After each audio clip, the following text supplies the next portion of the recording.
काही लोक आपण करावे म्हणून, पण आपण सावध असलं पाहिजे. आमदार अभिजित पाटील. आपण सर्वजण एक आहोत, पण सध्या सोशल मीडियाच्या जमान्यात समाजातील काही लोक वितुष्ट आणण्यासाठी आपण काहीतरी करावं म्हणून उपद्रव करत असतात. पण सर्वांनी अशा गोष्टी होऊ नयेत म्हणून सावध असलं पाहिजे, असं मत माढेचे आमदार अभिजित पाटील यांनी व्यक्त केलं. मोडणीम येथील जामा मशिदमध्ये मुस्लिम बांधवांना आमदार अभिजित पाटील यांच्या वतीनं इफ्तार पार्टी देण्यात आली. त्याप्रसंगी ट्रस्टच्या वतीनं आमदार अभिजित पाटील यांचं स्वागत करण्यात आलं. त्याप्रसंगी ते बोलत होते. यावेळी मुस्लिम बांधवांच्या वतीनं सभा मंडपाच्या मागणीचं निवेदन दिलं. यावर पुढील काळात मुस्लिम बांधवांनी मागणी केलेल्या सभा मंडपासाठी निधी देऊ असं उपस्थितांना आमदार अभिजित पाटील यांनी आश्वासन दिलं. याप्रसंगी मौलाना मोहसिन तांबोळी, राजू तांबोळी, झाकीर तांबोळी, कमाल भाई शेख, मुबारक भाई शेख, रियाज तांबोळी, अख्तर तांबोळी, हाजी रशीद तांबोळी, नूर मोहम्मद तांबोळी, मुन्ना तांबोळी, हाजी फिरोजभाई तांबोळी, समीर अत्तार, नसीर तांबोळी, रमजान तांबोळी, शौकत तांबोळी, अल्पसंख्याक सेलचे जिल्हा उपाध्यक्ष आसिफ तांबोळीसह मुस्लिम बांधव उपस्थित होते. तर डॉक्टर सागर गिड्डे, ग्रामपंचायत सदस्य कुरण गिड्डे, बालाजी पाटील, अमर वहळ, शिवाजी सुर्वे, संजीव शिंदे, ॲडव्होकेट विजयसिंह गिड्डे, विलास गायकवाड, प्रकाश कोळी काळे यांच्यासह अनेक जण हिंदू बांधव उपस्थित होते. या प्रसंगी मोडणीममधील काही शेतकऱ्यांनी मोडणीमच्या ओढ्याला पाणी सोडण्याची मागणी आमदार अभिजित पाटील यांच्याकडे केली आहे. ताज्या घडामोडी जाणून घेण्यासाठी लाईव्ह महाराष्ट्र झोन न्यूजच्या यूट्यूब चॅनलला सबस्क्राईब करा, तसेच बेल आयकॉनला क्लिक करा. या ठिकाणी मोडणी मुस्लिम मस्जिद आणि कब्रस्तान ट्रस्ट या संस्थेत या मुस्लिम बांधवांना माढा तालुक्याचे लोकप्रिय आमदार माननीय अभिजितदादा पाटील यांच्या वतीनं आणि त्यांच्या सर्व सहकार्याच्या वतीनं आज इफ्तार पार्टीचं आयोजन करण्यात आलं होतं. आज जेवायगानी आज 2 दिवस राहिले जात आहे. उपवासाचे 2 दिवस राहिले. रमजानचा सण जो आहे सोमवारी किंवा मंगळवारी फिक्स आहे. सोमवारी तरी चंद्रदर्शन झाले तर सोमवारी होईल, रविवारी चंद्रदर्शन झालं तर सोमवारी होईल, किंवा सोमवारी चंद्रदर्शन झालं तर मंगळवारी होईल. या शेवटच्या टप्प्यात आपल्या इफ्तार पार्टीचं आयोजन आम्ही सालाबादाप्रमाणे आमच्या मोडणी नगरीचे सर्वच जाती धर्माचे सर्व पक्षाचे लोक आम्हाला मुस्लिम बांधवांना दरवर्षी इफ्तार पार्टीचे आयोजन करतात. आणि सर्व आमचं हिंदू मुस्लिम सर्व जाती धर्माचे लोक एकत्र येऊन आम्हा मुस्लिम बांधवांना इफ्तार पार्टीचं आयोजन करतात. याबद्दल आम्ही मोडणी मुस्लिम आणि कब्रस्तान ट्रस्ट या संस्थेचे सर्व पदाधिकारी आणि मुस्लिम बांधव आम्ही आपल्या सर्वांचं सर्वांचं स्वागत करतो. आणि मी आबांना एक विनंती करतो, आमचं छोटंसं एक निवेदन आम्ही आपल्याला सादर करतो. आज पहिला मोडणी मुस्लिम आणि मस्जिद कब्रस्तान ट्रस्ट यांच्या वतीनं माननीय आबासाहेबांचा आम्ही सत्कार आयोजित केला आहे. तर त्यांचा सत्कार त्यांनी स्वीकारावा आणि त्यांचा सत्कार हाजी अब्दुल रशीद तांबोळी यांच्या हस्ते होत आहे. हे सत्कार स्वीकार.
मुस्लिम मस्जिद कब्रस्तान ट्रस्टच्या निमित्तानं आज सर्व उपस्थित समाज बांधव, सर्व हिंदू मुस्लिम ऐक्याचं प्रतीक असणारे सर्व उपस्थित या ठिकाणी उपस्थित आता सर्वच ची नावं सर्वच उपस्थित आपले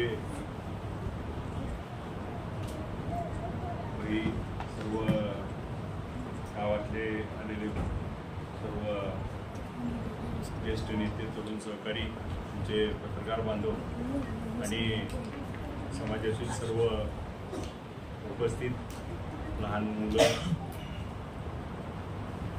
रमजान हा पवित्र महिना, या रमजानच्या महिन्यामध्ये आपण वर्षभर त्या ठिकाणी शक्य नाही झालं तरी रमजानमध्ये ज्याला शक्य आहे त्यानं 40 दिवसाचा उपास, 30 दिवसाचा उपास, ज्याला शक्य आहे त्यानं सुरुवात शेवट 1 उपास 4 उपास अशा ह्याच्यातनं आपल्याला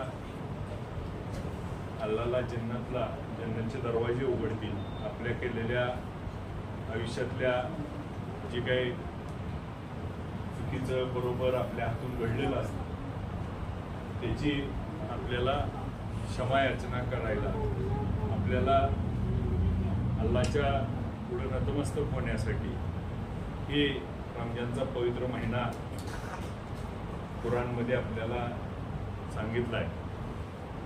मी गेल्या वर्षी देखील इथं आलो होतो. आपल्या सगळ्याची भेट सातत्यानं होते. या पवित्र महिन्यामध्ये आपल्या हातून जे दान करायचे, आपल्या हातून जे पुण्यकर्म करायचे, आपल्या हातून आपल्याला, आपल्या पुढच्या पिढीला, आपल्या सर्व समाजाला त्यातून एक चांगला मेसेज देत असताना जे आपल्याला कुराणमधून आयातातून सांगितलेली शिकवण आहे, ती शिकवणीवरती आपण चाललं पाहिजे.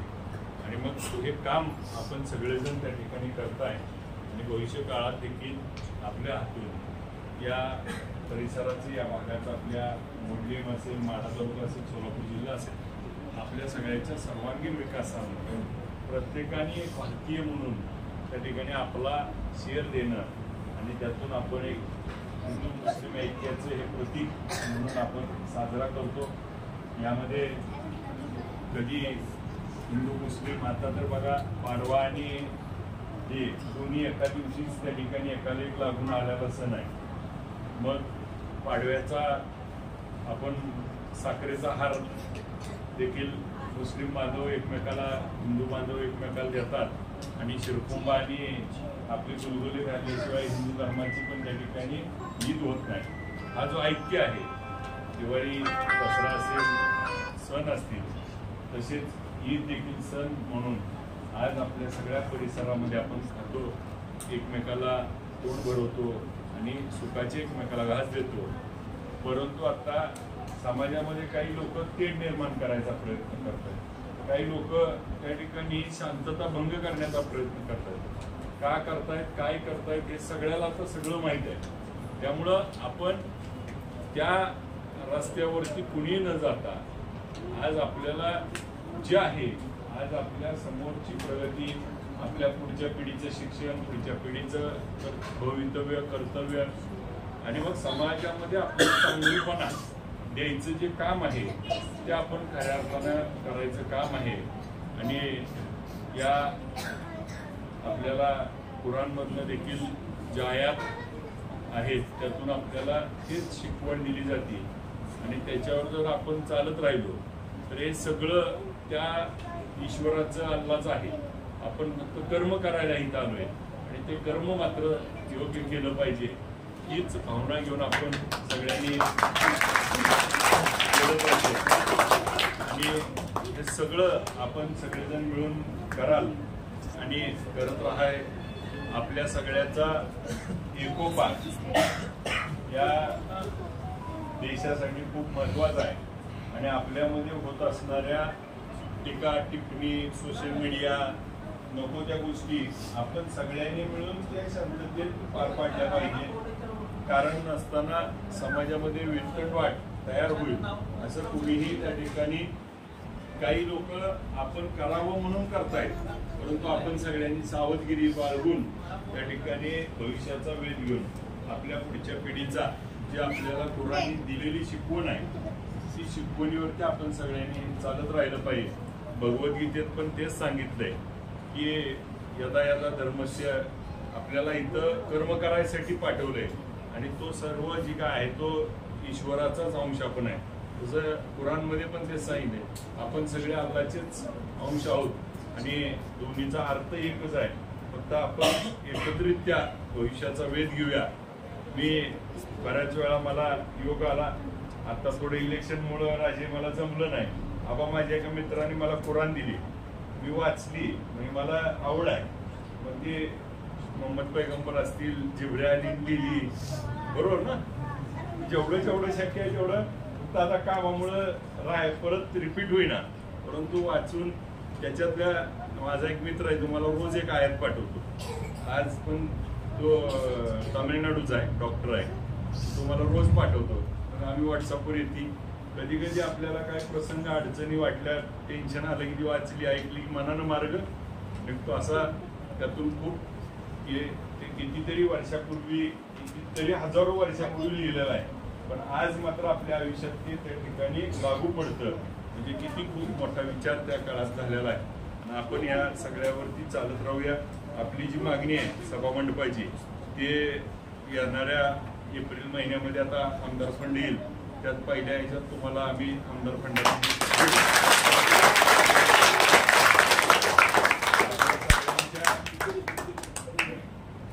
या 2 दिवसानं आपला सण आहे. आपल्याला रमजानच्या खूप खूप शुभेच्छा देतो. येणाऱ्या ईदच्या देखील आपल्याला सगळ्याला शुभेच्छा देतो.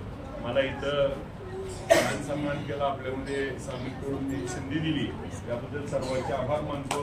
आणि आपल्या सगळ्याला पुन्हा एकदा त्या ठिकाणी आपण हिंदू मुस्लिम ऐक्याचा जागर आपण गाजवत ठेवूया आणि यातून आपल्याला या समाजामध्ये पुढच्या पिढीला शिकवण द्यायची आहे, जी पैगंबरांनी आपल्याला दिली, तीच आपण पुढं चालत ठेवूया, एवढी विनंती करतो आणि थांबतो. जय हिंद.